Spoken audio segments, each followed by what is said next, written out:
All right, everyone. Welcome back to another episode of the ICA Show. Our first episode in 2 months or so. I don't know how long it was. But regardless, I'm Alan, your host, and today I'm joined by two co-hosts, Luke, who you all know very well, and Moshe, who only some of you know very well because this is Moshe's first ever time on the show. Luke, Moshe, how are you guys doing? Doing pretty good. How about you? Doing amazing, Alan. Thanks for having me. Great.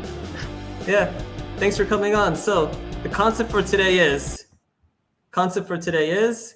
I'm in San Antonio. I've been in San Antonio for over a month already, and I entered a Grand Prix championship. And because I found out who will be playing in the next round, we're going to prep for him live. So let me quickly show you how I did in my first 2 rounds. Without getting too much into the technical details, let me just show you the key moments. So in the first game, after this position, my opponent played rook f6. And if I would have played here, to plan on going here, according to the engine, I am +5 here. I would have won the game. I would have got my knight in, game over. But instead, after a 2-hour-long battle, I played this, hung my rook, heartbreak, burnt out. Second game was also decided on a pretty key moment. In the second game, I was playing as black. And in this position, he put his queen on here. Why am I saying this? I'll tell you later after he queenside castles. Oh no. So you see, the knight is going the square. Now the knight is not going the square. So I take the bishop. I win a bishop for free. And if you're thinking, oh, it's not free, the queen takes, then you lose. So those are my key moments. Now we're going to prep for my opponent. So for this, I'm going to be playing as white against my opponent, but the first 2 games that I'll be showing, my opponent will be playing as white. So why am I doing this? Why am I showing the opposite color of my opponent? 2 reasons. First reason, I want to see his overall play style, not just his opening. And second, I can only find 1 game of him as black. So, Luke, let's get into it. All right. So, I clicked too far. Okay. So, remind me, Alan, I'm sorry. Your opponent is playing white here or black? My opponent is playing as white. Okay. Yeah. So just for the audience, we're all going in blind. As far as I'm aware, Alan, you just saw these games, didn't really analyze. You just, Yeah, this is the first time we're seeing them. Yeah, all I do is put them in. So the context for this game, game was played last week in the same tournament that I'm in. My opponent is white, and the time control is game 90 with a 5-second delay. Okay, do you know his rating? He's around 1600. Okay, so E4, probably if you're 1600 and you're playing E4, probably you always play E4. I think that's a pretty safe call. So I guess we'll find out depending on how well he plays against the Sicilian.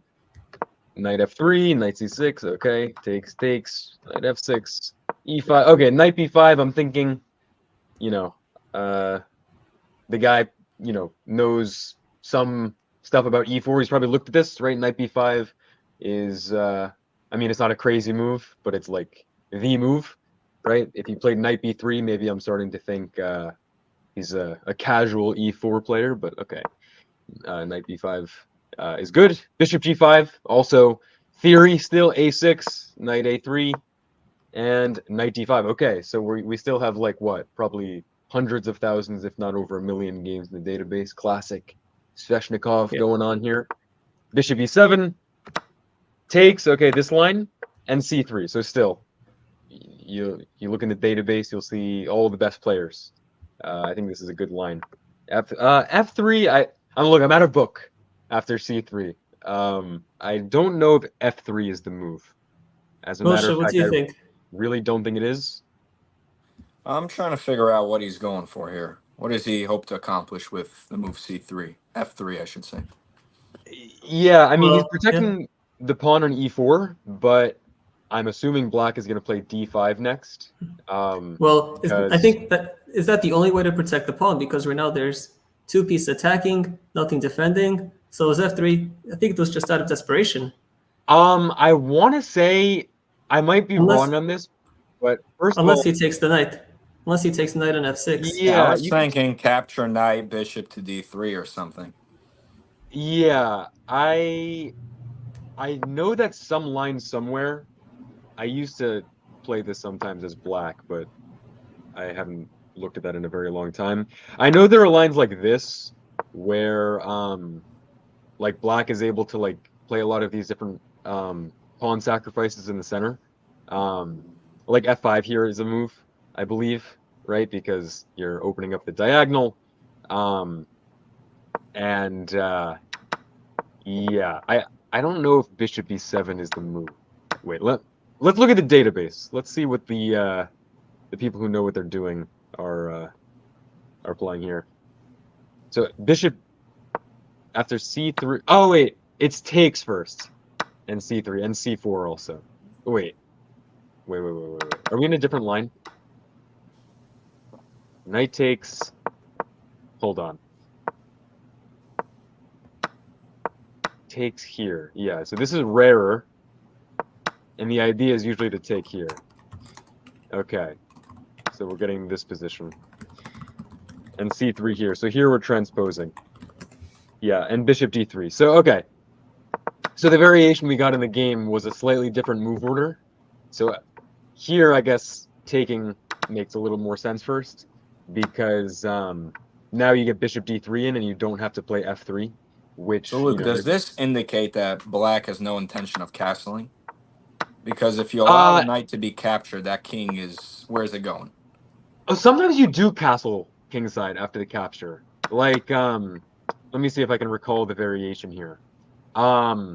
There's a position like here where they throw this one in. You can't take here because there's a fork. So after the capture, you get some position, if I remember correctly, like this, where you do castle this way. And there's a lot of different, like, there's a lot of, like, f5 is a move in a lot of cases where, like, sometimes you're sacrificing a pawn. But yeah, because actually the doubled pawns and the fact that you have the darks for bishop when white does not, your king is never really that weak. So yeah, you can castle this way and sometimes even slide the king over and play like rook g8. But yeah, it's not like the end of the world with these doubled pawns. And okay, why are we trading the bishop for the knight? Right. Well, because they've played e5 black, and because they have no c pawn. Right. This is an outpost. There's no black pawn that can go and defend the square because you're missing a pawn on c6 and e6. So you want to trade a lot of the light sword pieces as white to, in an ideal world, basically, right, get a situation where it's like a position like this, where you trade these knights, you trade the bishop and the knight, and you get a position with the knight on d5 versus this darks for bishop, where it's completely blocked in by the pawns, and it's classic good knight versus bad bishop. But okay, actually, I think we might be getting a little bit too much into the weeds. So the move order he does in the game. Okay, with f3, I'm already. Oh no, this is good. With f3 here, I'm assuming d5, right? No. Okay, d5. Is there something that I'm missing here? This just looks like equality. Yeah, maybe I'm overlooking something, but this looks like it's striking in the center right at the right moment. White has a knight on the side of the board. They've played f3. This looks suspicious to me. I don't know. Maybe it's okay, but it looks kind of strange. A lot of times, if you can, right, this is an annoying pawn chain. You get these, you get connect 3. If it's just the pawn on f3 and no pawn on e4, like after d5, if they're to take and we liquidate on d5, this pawn on f3 is just kind of awkward. So, and there's also always an issue on the diagonal. And now it makes a lot less sense to trade the bishop for the knight because your dark stars are going to be weaker. So I don't know. f3 I feel like is not a move. But knight g6 is played. Okay. Queen d2. So he's castling long, but okay. So here's a guy who likes the two bishops, right? This is what I get. Yeah. He traded the knight right away. I mean, I guess, you know, this makes some sense because otherwise there's this as a move with some tactical issues, I think. I guess you're not losing a piece immediately because the knight on c6 is also hanging, but I don't know. So it's just the way white is playing strikes me as he's a fan of the bishop pair. I mean, or at least he, probably knows about the power of the two bishops, as we always talk about. Avoiding the trade here. I mean, I guess that makes some sense the way he's playing. It wouldn't really make much sense to take on f6 and allow the queen out when you can't jump the knight to d5 yet. Your light squared bishop is pretty trash, if I'm being honest. But castling, I mean, I'm assuming he's castling queenside, yeah. Now, okay, this is an interesting position, I guess. Like, your knight is out in the middle of nowhere. Your attack isn't really all that fast. You do have a hook right here, for example. But yeah, I guess it'll be interesting to see how they play. Rook d8 seems slow to me. Sometimes you can sacrifice this pawn. Like, can I go a5 just out of curiosity? Take, for example. I don't know. Somehow I feel like I should be able to do this. Maybe I'm just wrong. Yeah, actually, no, probably not, because also the pawn on b5 is hanging. Yeah, you probably can't go a5 yet. Okay, so rook d8. Yeah, if you have to play rook d8, this is actually kind of weird. I mean, I guess d5 is coming, even still. Let's see. g4. Okay, maybe now d5. Nice. Bishop b6. Okay. Okay. Interesting. And yeah. Huh. Okay, g4. Takes. And I guess the idea being there's a pin. Okay, so here. d4. Okay, very interesting. Okay, this looks kind of this looks really bad, honestly, for white. I don't know. I feel like you're getting destroyed down the open line. Let's rewind and figure out how it happened. Yeah. This is like very strange. I actually kind of like what white is doing here. So bishop b6 is nice, hitting the rook. g5. Okay. I'm gonna be honest, Luke. I'm gonna be honest. I don't really see what bishop b6 does. It attacks the rook. I mean, it does attack the rook, but other than that, I guess the point being that now there's some issues with like a pin. It's a useful move. You're not allowing the rooks, for instance, to double up on the d file. Yeah, and you can't go here because there's this. I mean, I'm assuming, right? Maybe there's like some tactic I don't see. I don't think so. So if you go to the point, Luke, right before white gives away their light square bishop, I think that's sort of an important moment over here. Yeah, so you could take with the pawn, for instance. Maybe. Here you get this, which I see it, and it's risky, but...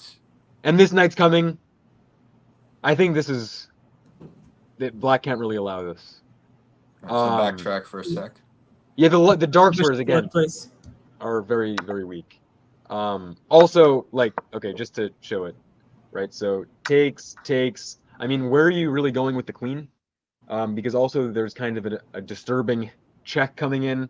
I mean, like, let's see. So maybe white should have prepared the move g5 better. Maybe white should have pushed the h pawn first. 2 squares. Yeah, so here, I mean, I think d5 is just coming in way too strong. I mean, because again, if you take, like, this is, I think, very bad. Taking like this, for example, there's discoveries here. There's a weak diagonal here. I mean, maybe, I don't know, like queen f2, for example. No, but even this looks pretty bad. I mean, maybe bishop... No, never mind. Yeah, like here... I mean, at the very least, for example, I think there's something like this, where we trade the queens, and this bishop is just going to be lacking a square. And this knight can't really locate anywhere where it can't be traded off. So now the tables are kind of turned, where there are situations where black is ending up with a knight in f4 versus this garbage bishop on wherever, right? We can't say that the knight on c2 is doing much. I don't see a future for the knight on c2. That's the point. Yeah, where like if you can trade this bishop for this knight, it's going to be kind of sad. But okay, so I think just for the sake of time, we should not get too caught up here. So let's just see what happens. So g5, okay, this is seemingly correct. I like g4. I think black is probably just better here. Yeah, d4, so I'm assuming I can't take, right? Yeah, probably not. Yeah, no. because there's a capture here, and your king is getting torn apart on the C file as well. So okay, this, yeah, and once you open up the C file, you're getting, peeled here like a banana. And here I struggle to believe you're not losing your queen to some tactic. Can I take this with rook c8? Maybe not. I'm assuming I can, right? Does he do this? Or rook c8? No. Rook c8 right away. It's taken with check. Okay, he does. Yeah. And rook c8. Okay. And game over. Okay. Yep. And I guess we can stop analyzing. This is clearly winning. Okay. So nice game. So I think f3 is, like we were saying before, just not really a move. And for exactly the reason that, we were talking about, d5 comes in with a lot of force.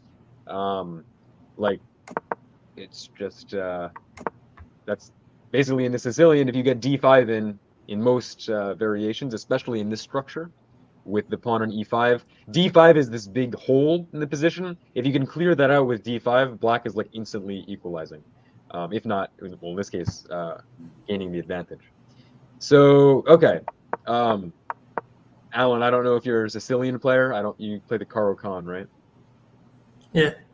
Yeah, so, I mean, not, here's a player who's not like, a chessable fiend, right? He's not practicing 100,000 variations per month, right?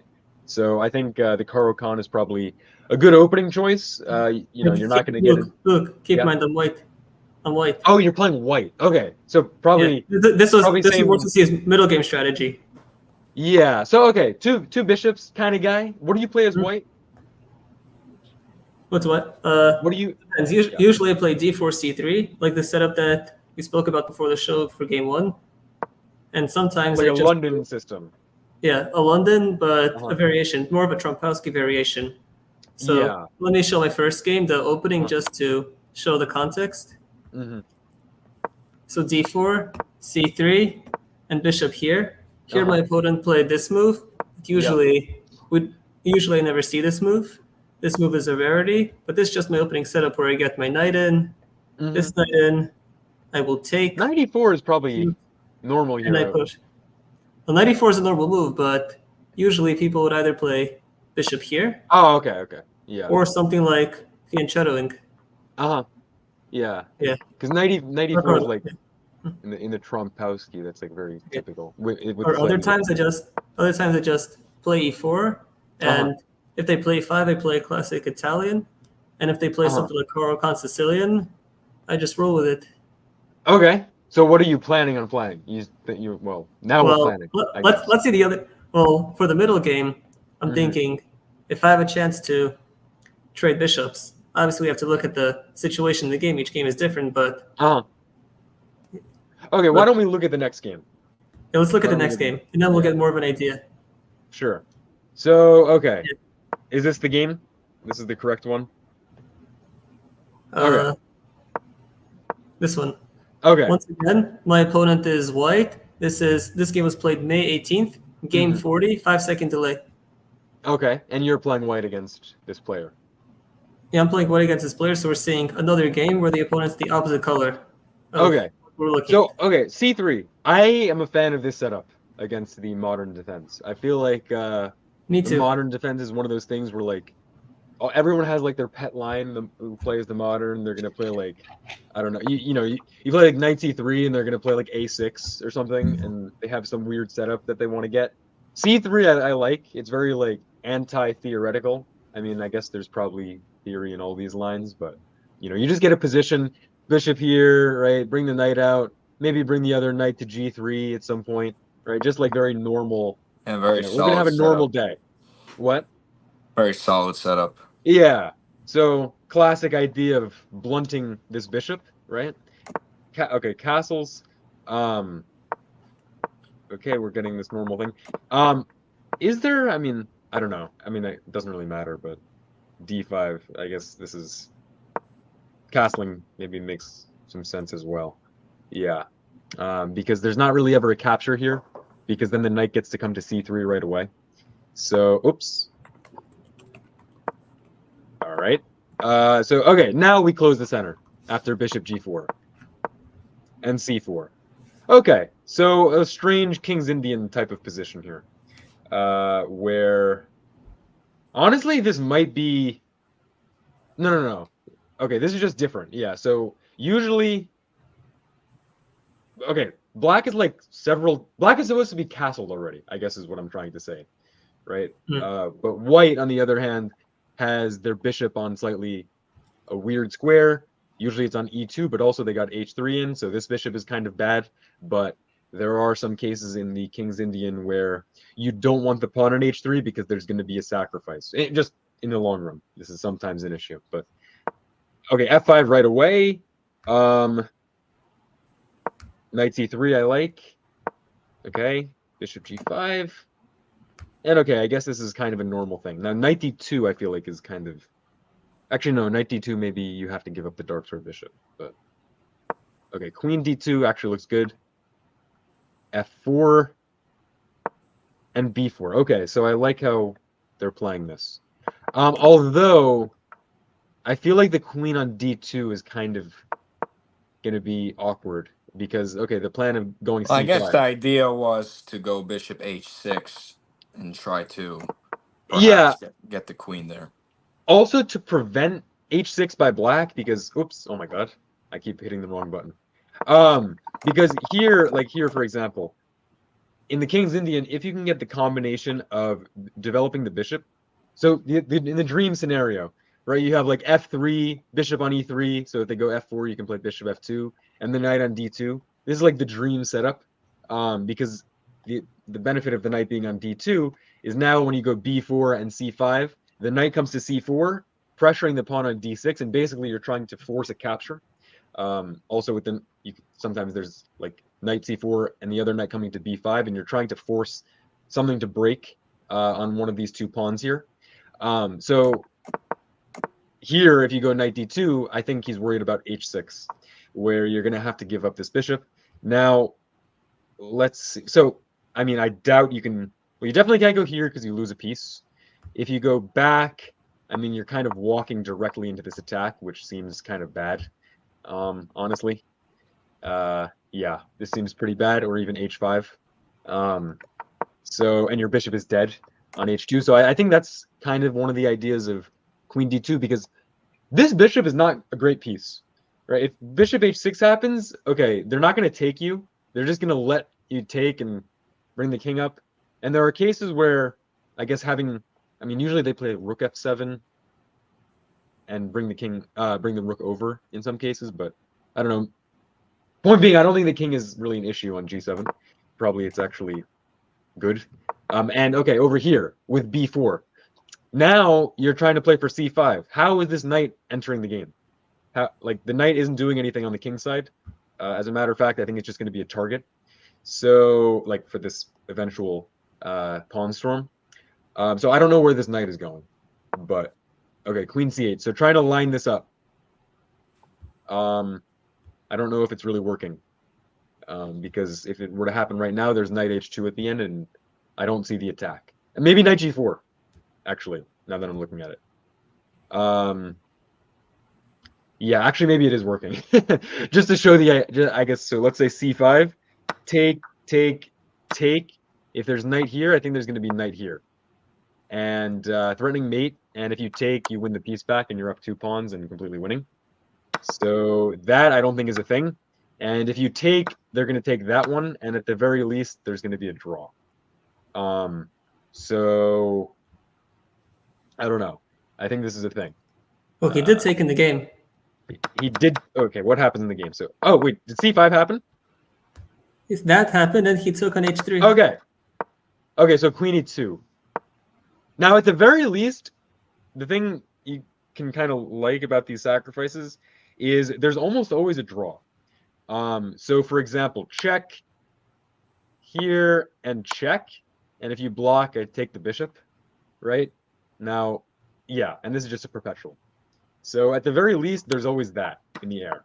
Now, h6 is played, so maybe trying to go for more, which I think might, maybe, I mean, maybe he calculated something, but I don't know. This, because now you're sort of allowing some chances to like maybe white is able to hold onto the material, but I don't know. Maybe they calculated something that I'm not seeing. So takes with the rook, and yeah, I don't think you're getting the rook in fast enough. Rook c1, okay, but the pawns are strong. Yeah. So knight h2 maybe. Okay, knight b5. Let's see knight h2. And I want to go like here. F3 maybe. Here. I don't know. Is this just like too scary? Maybe this is too scary. Like, I don't know. Here or something. And like I'm gonna try to Yeah, I think grovel. that stops it. Yeah, I think so.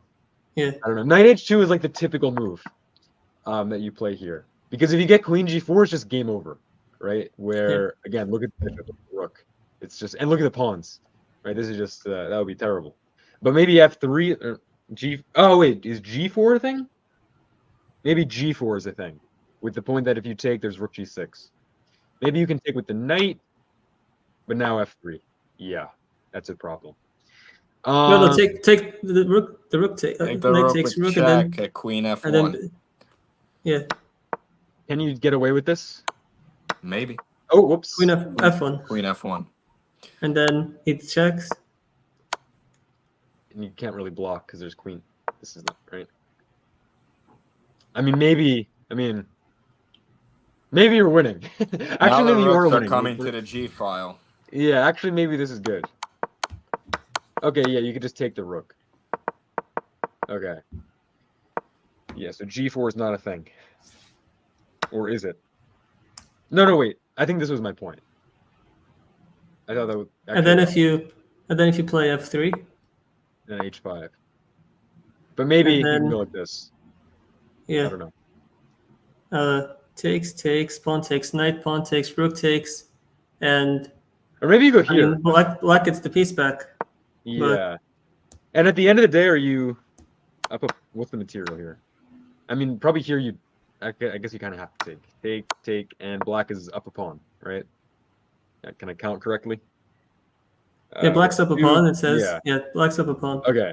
Yeah, so that would be really good. Also, your bishop is bad, and this pass pawn is going to be really strong, I think. For example, the other rook is coming. Maybe that's not even the best move. Okay, whatever. We're getting in the weeds.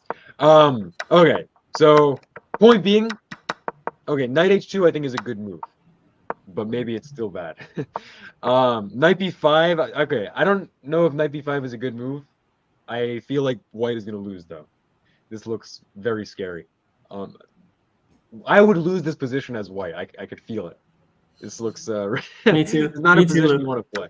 Yeah, okay, wow. He's just going for it. Taking the pawn. This is a greedy guy. Or maybe he just knows he's lost or something. Maybe he's really good at calculating. Taking with the pawn, I think, is beautiful, with the rook coming. Is there any... No, there's no f3, right? Probably not. Maybe there is. Okay, the rook is coming, and king h7. Oh, beautiful. And what are you doing to stop rook g6?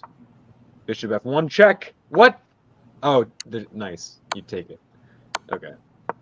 Actually, maybe wait, never mind. Check. Oh, wow. Rook g5. Where's the queen going? Back, I guess. Okay. Okay, now white is winning. Because you can even get because the pawns are running. Oh, queen f5 is very nice. Okay, yeah. And c6. And take. And the pawn runs. Okay, very wait, king, wait.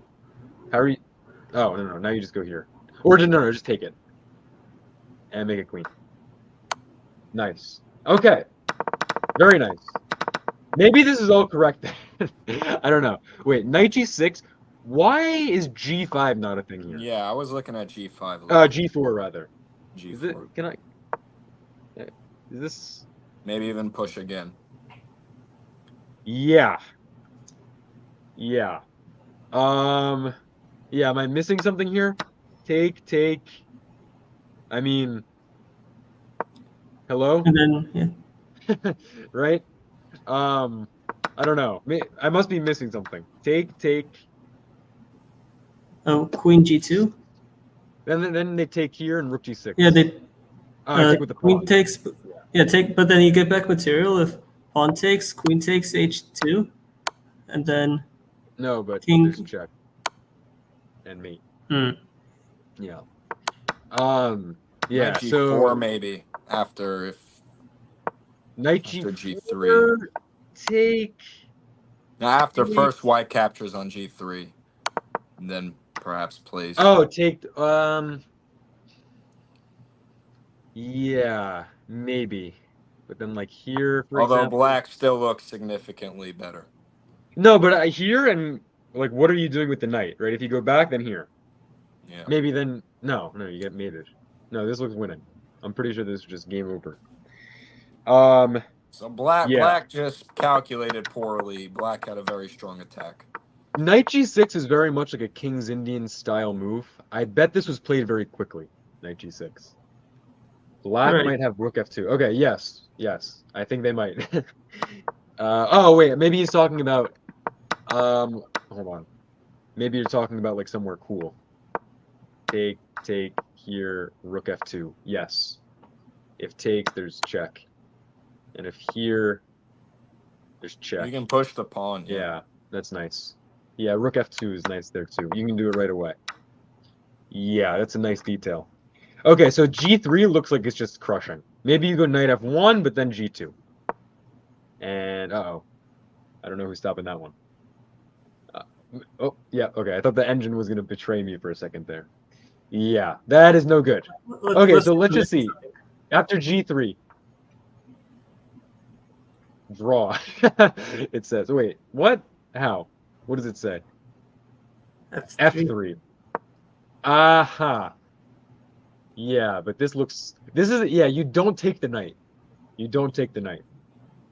Knight H, I'm trying to make moves on the wrong screen. Yeah, like Knight H4. I don't know. This looks really scary. I don't know. This is, not something I would want to play. Yeah. Okay. Yeah, if you have to play F3, probably that is bad news. Yeah. And if it's saying equals, whenever it's equals and there's an attack and it's a King's Indian, you're probably losing as a human. You know, it's just, yeah, it looks very scary. But okay, they're brave. I guess this is the principal thing to try to do, right? If you're going to die, you might as well go out on a full stomach, as they say, take all the pawns, and it works out. Okay, kind of nice. Can you turn on the engine after Queen H5? There's no way this is good. Maybe it is. Is this like winning? Oh, it is. I'm wrong. Okay. Is that it's the only move. Yeah, wow. Okay. Well, I guess you got to give it to the guy with the black pieces for giving it a good shot. And King H7 and Bishop F1. That's very nice. I guess without, is there anything other than Bishop F1? You can take the rook. Take and check, and you just take this. Wow. And Bishop, and you just have all of the material. Yeah. Or I guess maybe C6 right away. Yeah. And nobody's stopping the pawn. That's kind of nice. Okay. So nice game. I think they was black winning anywhere here, by the way? Like, is this a winning attack after G5? No. Queen F1, and if they take on F3, there's Bishop E2. Wow. That's a really nice detail. That's actually like, that belongs in a book. That's a very nice detail. Yeah, because you want to go Queen F1. That belongs in your class tomorrow. Yeah, actually, I think I will use that. I always say, if there's something you want to do and you can't, just think, like, what if I do it anyway? That's actually a really nice example of that concept. You want to go Queen F1, but you're hanging the knight. But what if I hang the knight? That's actually very nice, and the queen's trapped. Okay, I did not see that. That's a really nice detail. But okay, again, we're looking at the openings. So, Alan, you're playing against this guy as what? White, right? Yeah, and I think now we should go to game 3 because game 3 is going to tell us a lot more. Since game 3, my opponent will be black. Okay, so game 3. Game 3, the main event. Yeah. The moment you've all been waiting for. So here we have. I did put the name of white this time It's White is a national master, owner Okay. of the club that I'm competing at, Complete Chess, which here in San Antonio I recommended. His name is National Master Jesse Lozano. He's white, and my opponent's black. So this game will tell us a lot. Let's follow the All right. blueprints of a national master, copy it, and then I got it. Okay. D4, and he's playing white, right? Yeah. Okay. The national master is white, Jesse's Yeah. white, and my opponent is black. Okay, I see. So King's Indian player. Now this setup, so you're sort of a London style guy, right? You like this setup Yeah. with the pawn pyramid type of thing. I think this is a very annoying structure to play against as black. Like there are, with a caveat on that. I feel like, so I play a similar setup as black. Actually, I play this exact line with knight fd7. I always feel like I'm winning in this position. You get e5 in, as I looked a little bit at this. You get f5 in. Sometimes you get g5 too, and it's like, oh, I just have this huge attack. But then somehow white always has this very annoying queenside play that seems too slow, given it's not a typical King's Indian structure, where you don't have the pawn on c4 and d5. But somehow there still was very annoying counterplay always, and I feel like it's very easy to underestimate. So, okay, they take, which is interesting. Yeah, I'm not familiar with that as a move. Yeah, B4, A4 are things. I think even knight A3 is a thing. With the knight coming to C4. Yeah. So taking I'm unfamiliar with, but maybe this is good. So he takes with the pawn. Knight BD2, E4. Yeah, and I think E4 is just too soon. Because now this knight gets a very nice post here, and it's just starting the play for white on the queen side, right? I could see there's, whoops, there's checks here, knight coming to C4 potentially. This bishop is now a lot stronger than when the pawn was on E5. Right now, this bishop is trash. Once you go E4, it's all of a sudden probably white's best piece. So maybe that you could argue this bishop is good too, but I think this bishop is the better one. Well, the light squared bishop is quite strong as well. Definitely. But they take, which I also don't like. Yeah, because you take with the C pawn, and now there's pressure here. So G5.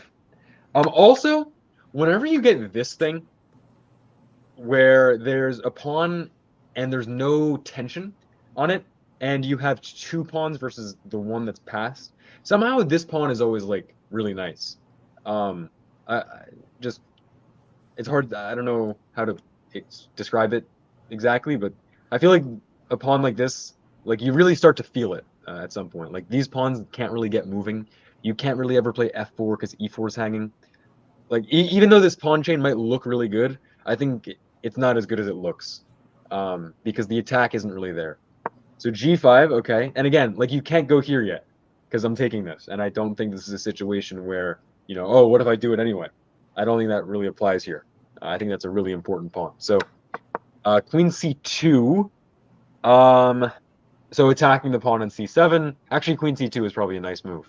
Attacking the pawn on c7. Also, if you play c6, maybe I even go f3. Maybe, if I'm being really bold. But then maybe they're going to go here. And if takes, maybe there's here. Which is... no, there's not. Check. Yeah, never mind. So f4 actually I don't think works, right? Also just take here. Yeah, and if takes, there's check. And you win this one. Yeah. And if king f8, then knight d6 also looks really scary. So, okay. Never mind. So maybe that's an idea, right? If c6, maybe there's f3. Maybe this is just a really bad idea by me, but it looks interesting. I won't go full crazy and consider the move g4, but I'm considering it. Let's put it that way. Okay, in the game though, knight b6 and he hangs a pawn. Very easy. This is a London bishop. It's hiding in the grass, in the tall, maybe on top of a sort of metal barn style structure. But yeah, so I was saying take here. This is my idea, right? I don't know. Maybe I'm wrong, but this looks kind of nice. where you gain a tempo on the queen. You know, maybe if you want to be like extremely greedy, you can try to grab a pawn, but probably not because the rook can also swing up and over at the end of that. But okay, in the game he takes with the queen. You know, he's a national master. I'm sure he calculated. I'm sure he saw that he could take with the bishop. So, you know, I'll take his word for it. Queen e8. I guess you kind of have to do that if you're trading queens into an endgame where you're just down a pawn. That doesn't really make any sense. Also, your pawn structure is trash if there's no attack. Knight c4. And again, this is what I'm talking about, right? Like the knight comes to c4. Knight d6 is always annoying. Like this structure is very easy to underestimate by black. So bishop e6. Also, not a fan. I don't know why you trade pieces. Is there a reason you can't do this? Maybe there is. Right? Maybe this is a problem. Actually, maybe that's a significant problem. Yeah, because if you take... Actually, maybe not. You Maybe could not. play rook f7 maybe. If you rewind a couple of moves. Rook f7. Well, but then you trade after everything. the bishop comes to e5. Oh, wait. So king... Oops. Sorry. Oops. I keep hitting the wrong button. So king h8, bishop e5, rook f7. Let's say I take, and maybe now go here.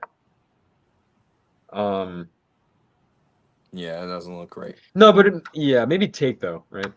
And here.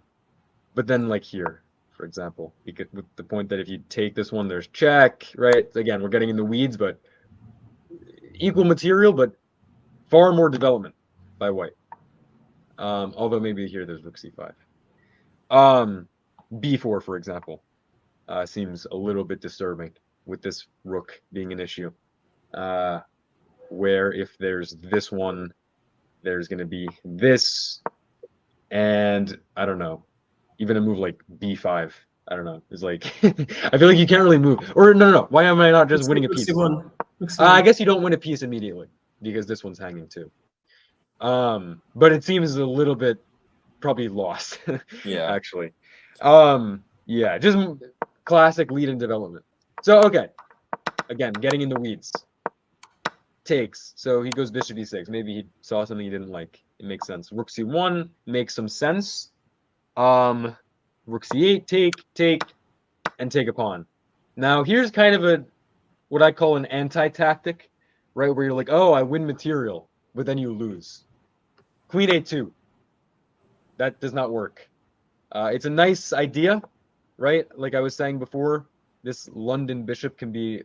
Actually, I don't think I said this, but, you know, one of the ideas of taking with the bishop before is that right now your king is getting back rank checkmated, right? If you take, it's mate. That's no good. But desperado, you take the rook first.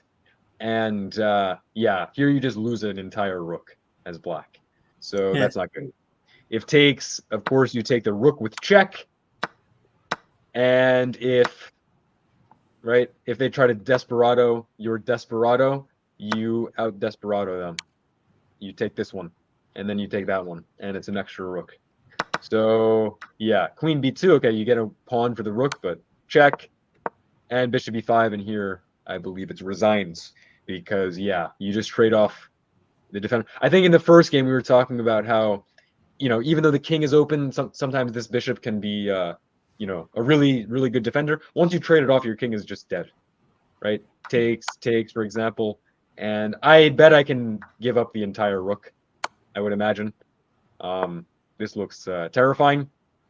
Let's just turn on the... Alan, do you mind turning on the engine there? I would struggle to believe this is not just completely winning. It's made in 4, yeah. So, yeah.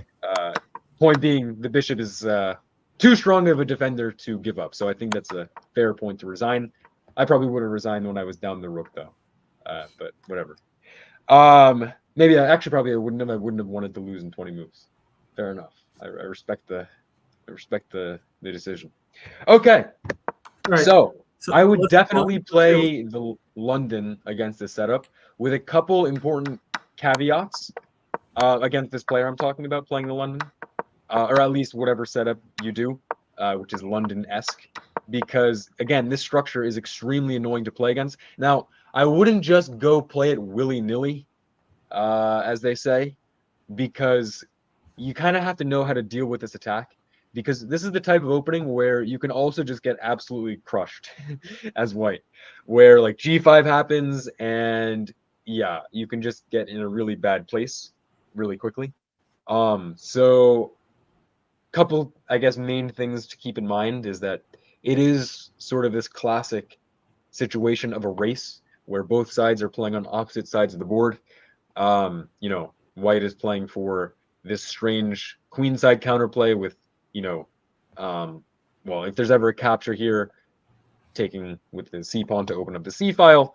Always remembering that if this pawn moves and this pawn is gone, then this bishop gets really strong. Actually, I would imagine that's sort of the idea of this capture here. Now, maybe it makes more sense. Probably not, actually, now that I'm looking at it. Taking with the knight doesn't really make sense.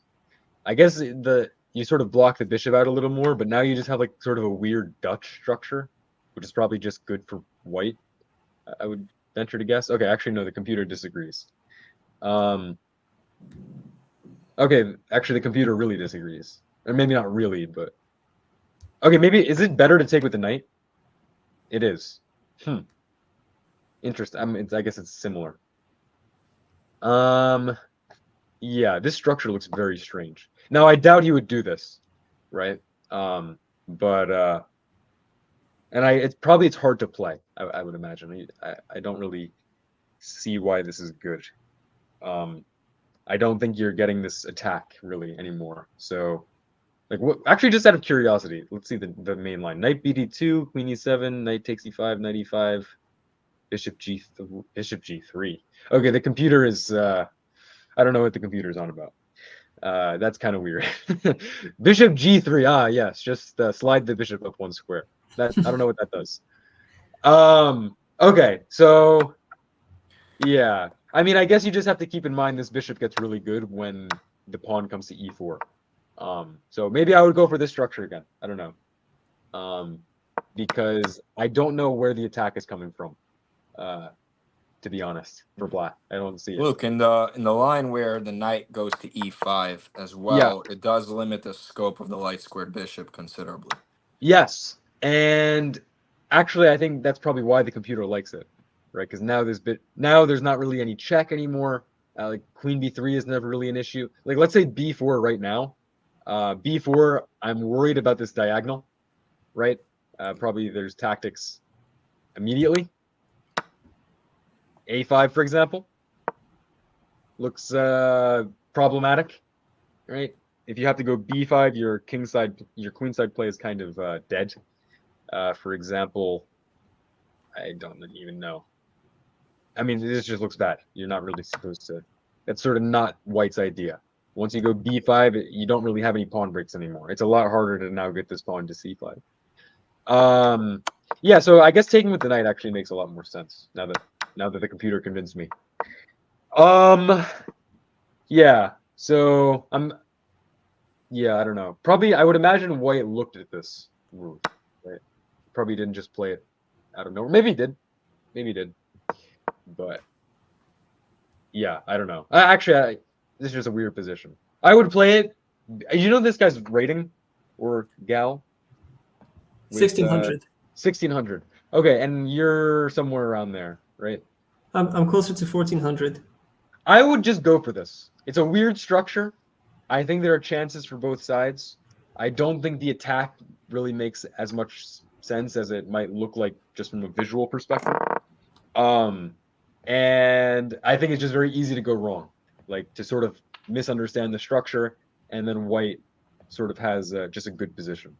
So I would just play that. Also, you're sort of used to it, right?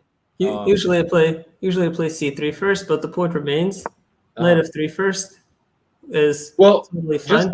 Just from the perspective of a player who plays a similar setup, this Grunfeld type play. I mean, this is more of a King's Indian style of position in this line, but whatever the point being, right? You're a player who plays a fianchetto structure. You're not going to see c3 and be like, oh, I'm gonna play like some weird like reverse Slav. I'm not gonna Yeah. go play d5 against c3 just because, right? Now So let me ask you a key question. Usually, I do not mind trading this bishop off for this knight, so I can get the center play. From yeah, what we saw today, I'll ask both you, Luke, and Moshe, should I keep this bishop and put her on f4 like a normal London, or should I keep the plan with trading that bishop for the knight when he attacks it, so I play for the center? that's definitely a thing. If you're more comfortable playing with the center, then maybe that makes sense to do. But also, I don't think so. Okay, you probably so like let's say like d6 here. Knight here. Um, I mean, this is just kind of a worse version of a standard King's Indian defense, right? Because in the normal King's Indian, you have the pawn on c4, right? Mhm. So just so we all are on the same page here, right? We have this, this, this, this. Okay, and we get this position, and I think this is just a better version for white because you have the pawn on c4 instead of c3. You have the knight on c3 instead of d2. I think this is just a significantly more active position. Also, you have the dark sword bishop. In the other line, right? Okay, c3, we get something like this. Whoops, with d6 and knight here. I mean, okay, I'd be very happy to go into this if I'm a King's Indian player. Right? This is just a better version. Because now it doesn't make any sense to go d5 because now what are you going to go c4? Then the obvious question would be, well, why'd you go c3 and then c4? Also, why is your knight on d2? Right? Well, it's because you played c3 and then c4. So this is just a bad version. And if you're allowing this capture with the knight already on d2, I think we mentioned this earlier, you'd rather put the knight on c3, right? Where a lot of times black will delay this capture until basically white is playing knight d2, so that they capture only when the knight is unable to go to c3, right? Once that square is cleared. So I think this is just a good version of it in every way for black. I don't see how this is in any way like not just the dream. I think to your point, Luke, I think Yeah, Alan, you can sort of wait a few moves before you commit your C pawn. You could play knight f3 first. You can definitely sort of, be more flexible with the C pawn. Maybe in some lines you do want to play c3 instead of c4, but I wouldn't commit the C pawn to c3 on the second move. I agree, especially against this setup, by the way, because what's the benefit of playing c3, right? Well, there's a move order like this, where here you go c3. Because now if there's c5, you take it, and you can go b4 really quickly. So here it makes sense. Against knight f6, I don't think it makes any sense. Because I don't know what it does. Right? Because, okay, put it this way. There are setups... Oops, it's white's move. I'm trying to move black's knight to f6. So let's say, well, your knight is going to f3. Right? There aren't really any setups where you put the knight on e2 when you're playing like London style structures. If you're going to play the London, okay, c3 will happen, right? But now, okay, maybe there's the benefit that if they go here, right? Well, you can still play c3 at some point. You don't have to do it right away. Now you can play here with, now I might consider taking because this structure is really annoying to play as black if they don't play bishop g7. If they do play bishop g7, okay, maybe now I'll take it. And I'm not in a King's Indian anymore because, well, I guess kind of you are, but it's different because you haven't committed to playing c3, which might be a waste of a move, right? If they go d6, maybe now playing knight c3 is an improved version, right? There's also, Luke, if I'm not mistaken, I believe there are setups where white plays e3 and c4 type of setups. Oh as yeah, well, definitely. which Yeah, is like for another idea. example, yeah. So here, for example, let's say maybe against d5 you play c3, or also c4 is definitely a thing. Um, but maybe against d6, well, maybe now he goes for this, right? Because this is just a little more active because especially against a guy who you're aware plays this, knows about the King's Indian type of attack, probably enjoys it. It seems. Well, now if you're not really comfortable getting attacked, now at least you're going to have faster play on the queen side. right? Where, for example, I don't know, castles. I think there are setups here where like you get b4 and really quickly, like knight bd7. Okay, bishop. Like this is just a very like kind of comfortable position, I think. Knight h5, for example, something like this. I don't know. This seems pretty decent for white. Solid center, right? You're not really worried about this bishop becoming too strong ever. I'm assuming f5 is not really a thing here. Well, yeah, it's not, right? Actually, wait. I'm sorry. Am I Well, the wrong? knight can take the bishop. But there's this. Aha. Yeah. Yes. Yeah. There you And go. if here. Oh no. Okay, whatever. That's nothing. There, you can even take this one. Yeah. So. Okay, whatever. Again, we're getting lost. But I think this is point being. If we're doing preparation here, I would say don't play c3 on move 2, unless you're like committing to playing after d5. The only way I would play c3 here is if I'm going to take this pawn, which honestly I wouldn't, because this is the type of position where like black can just be down a pawn and have like extreme compensation. So I would not play this even if you're prepared for it, because I don't know. I don't trust it. So I don't think there's any reason to play c3 on move 2. I mean, is there any move order trick you're trying to set up with that? Well, if we go back to this position, I'm waiting for my opponent to play h6. Before he plays h6, like for example, where else would he go? Like knight c6. Well, so the pawn should be on d6, not e6.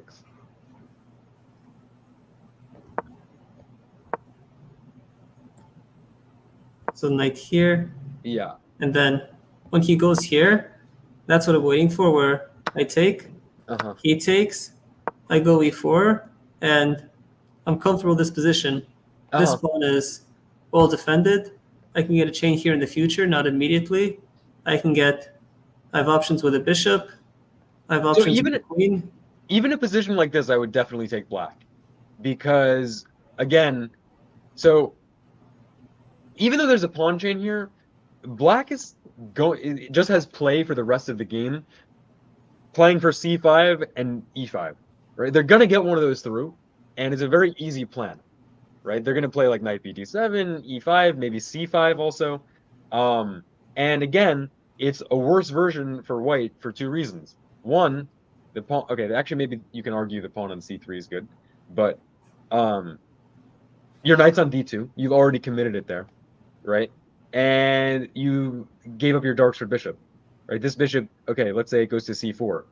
I don't think it's really that great. I just don't. I don't think it's really doing anything.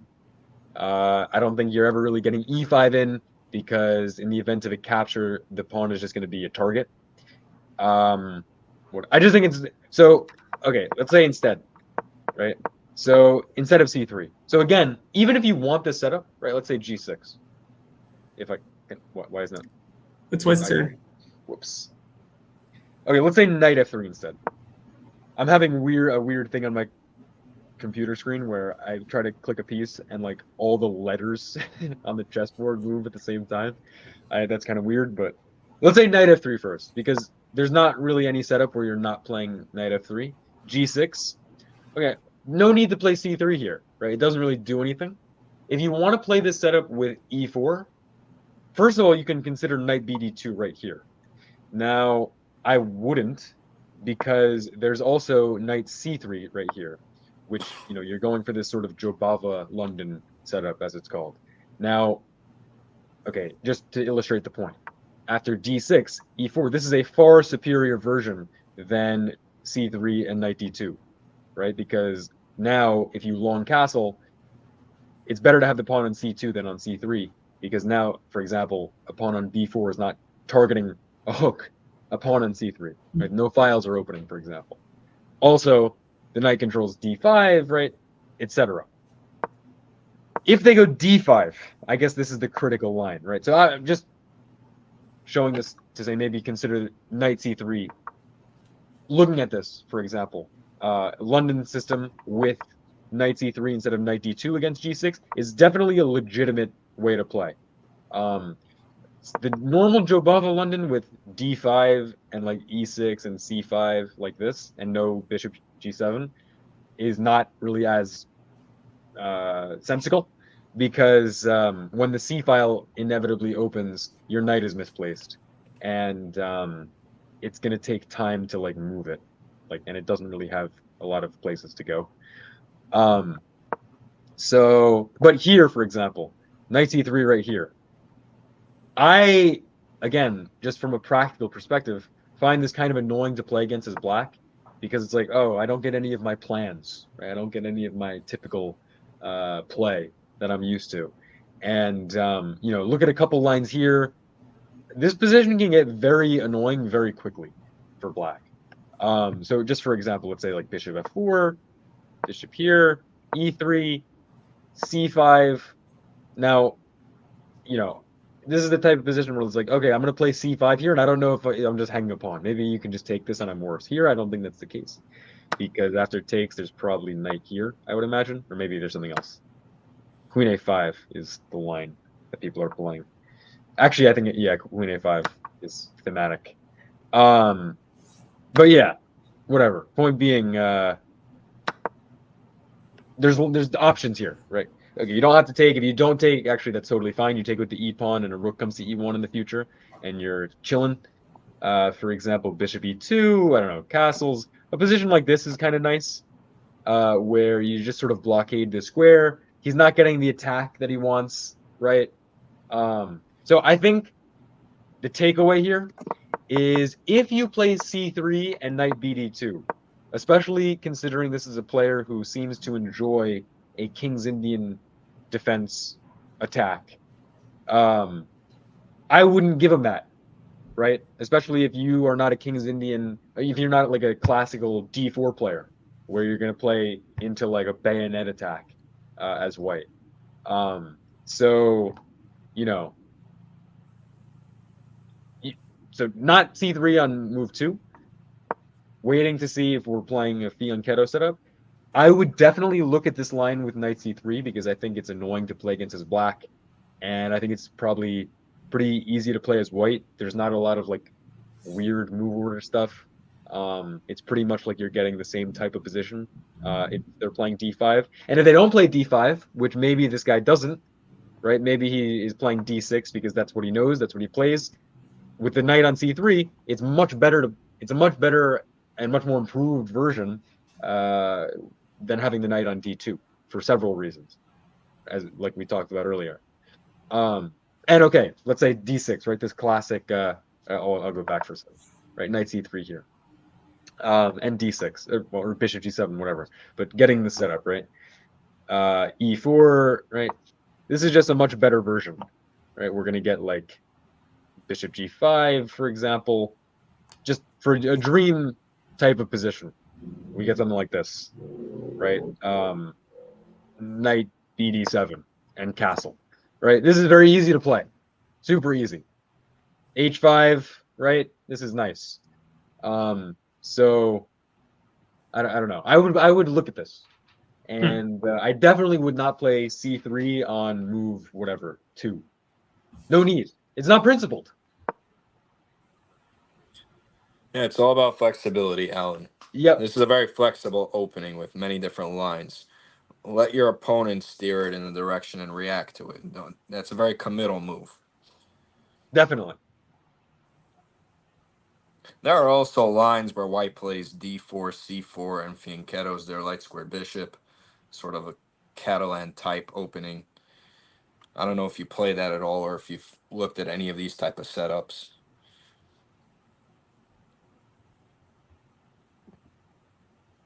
Controlling the d5 square limits power for black. I would agree. I think so. I like how you said that too. Limits power. Fair enough.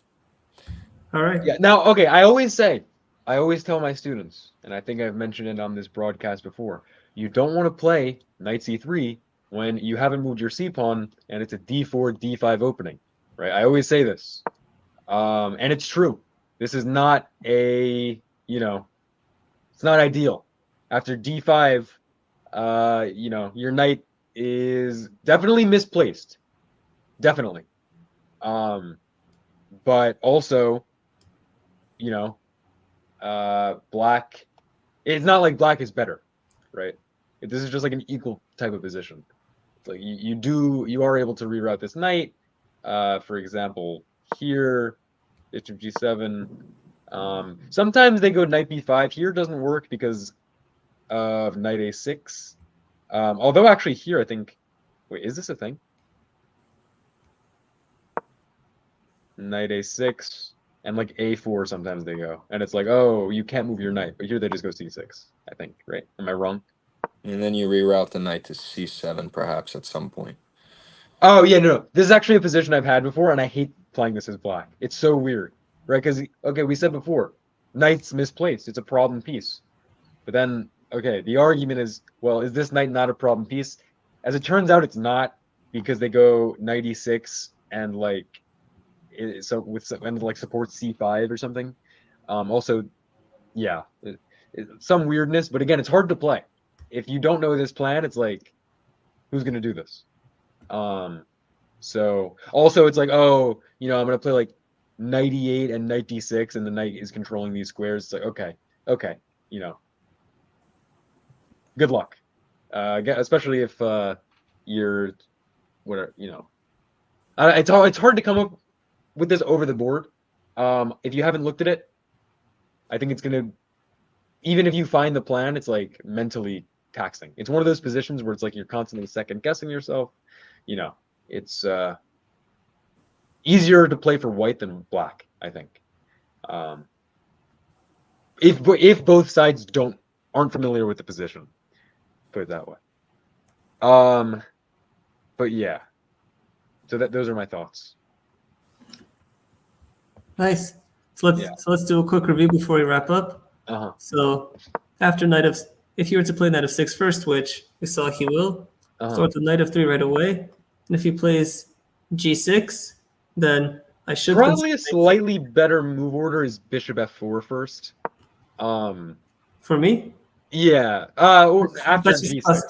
After g6, if you're committed to a London system. Or you could play bishop f4 right away. It doesn't really give any extra That's just the classic London then. What? That's just the classic. Well, yeah.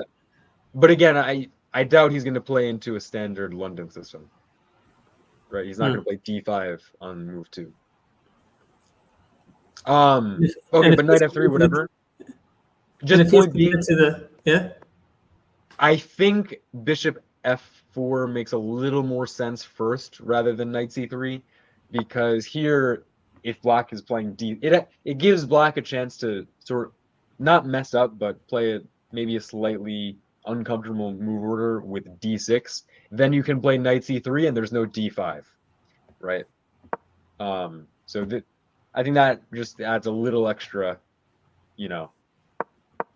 chance to go wrong. It's playing bishop f4 first, and there's no. If you kettles right away, then knight c3, right? Then knight c3. Yeah.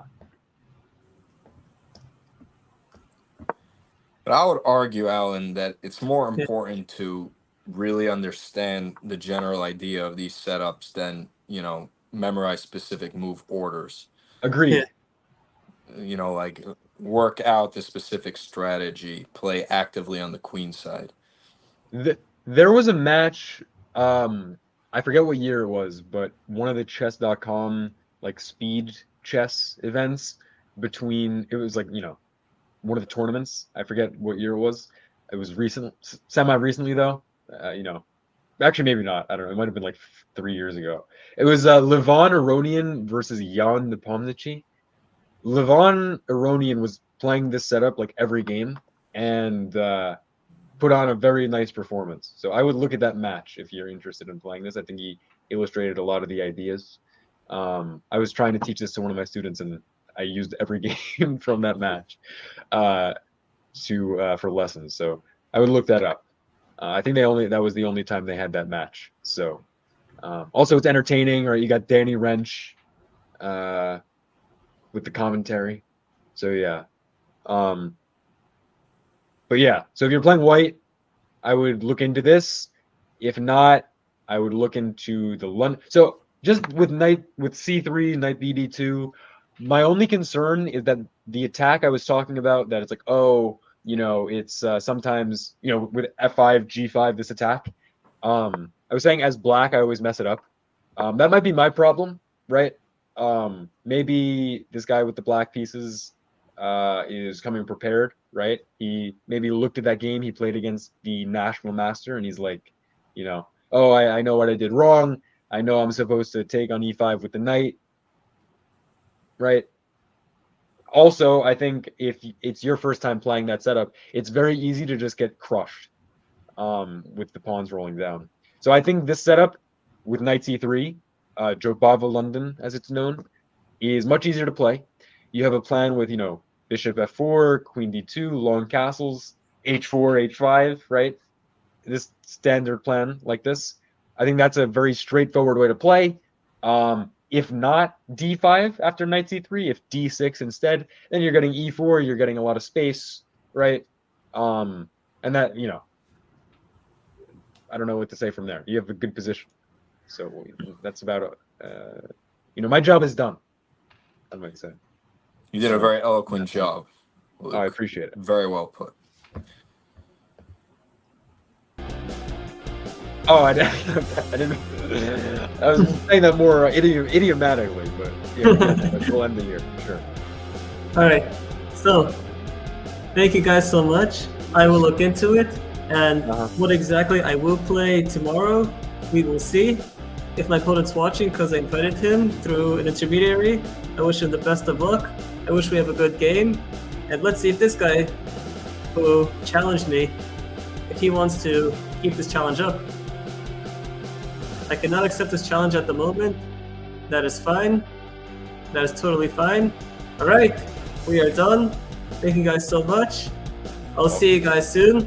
Before we go, I'd like to tell you guys, I think I'm going to transition the Sunday shows to some Saturday nights, which Moshe will work for you after daylight savings time, as it will be ICA Open games at 7:30. So that will work after daylight savings time. I will not do every Saturday. We might do some Sundays, but that will allow us to do live streaming of ICA tournament matches. Sounds like a plan, Alan. All right. So yeah, see you guys soon. Thanks for having me on. Good luck on your Thanks tournament. for coming. Thank you. Good luck. Bye-bye. Thank you.